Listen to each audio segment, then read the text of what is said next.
Maya memang gila bila ku bersuara, gerak gaya dan cara semua gembira. Mahu simpan di poket, ku kan kejar mimpi. Buatlah selama janji orang ketawa, ku jadi raja lawak.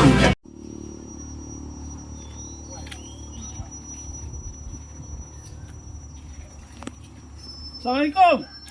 Waalaikumsalam warahmatullahi wabarakatuh. Apa khabar sama kerja? Selamat raya. Oh, lama dah kita tak berjumpa. Lama tak berjumpa.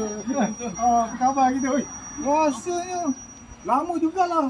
Berapa tahun ni? Lama juga 2 tahun tu. 3 tahun tu.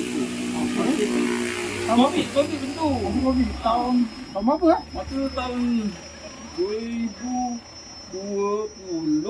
Okey. Tak silap sebelum 2020 tu Ha. 2019. Kan? 2019 nak pergi ke 2020 kan? Lepas 2020 tu pergi ke 2021. Masa tu. Masa tu Ha. 2018 masa 2018 boleh pergi. Mhm. Kemudian 2018 dia masuk 2 tahun 2018 19. Saya sekolah lagi masa tu. Yalah. Sekolah lagi. Kecil lagi masa tu. Baru sunat tu. Masa tu saya Ha. saya masa tu baru habis sekolah tu. Ya ke? 2019 masuk ke 2020. Aha. 2020 tu sebelum 2020 tu dia 3 tahun sebelum tu 2017. Oh. 2017. Masa 2017 3 tahun tu nak hala ke 2020. Masa tu lah. Maknanya sebelum 2020 tu 2019. Sebelum 2019 2019. lepas tu 2020. 2020. Lepas 2020 tu nak pergi ke 2021 kan? Dia 2021 ke depan lagi 5 tahun ke depan tu 2006 kot. 2006. 2020 jauh lama. Tapi tak lama tak jumpa lah. Macam mana Dulang dah pulih? Oh dah siap dah semua. Dah siap Tidak dah. dah. Senang lah saya tadi. Tadi kan siap-siap baju pakai dah sikat rambut saya pakai dulang tu tadi. Angkat dulang. Dulang tu lah dah siap lah. Dulang misteri kan. Siapa ni?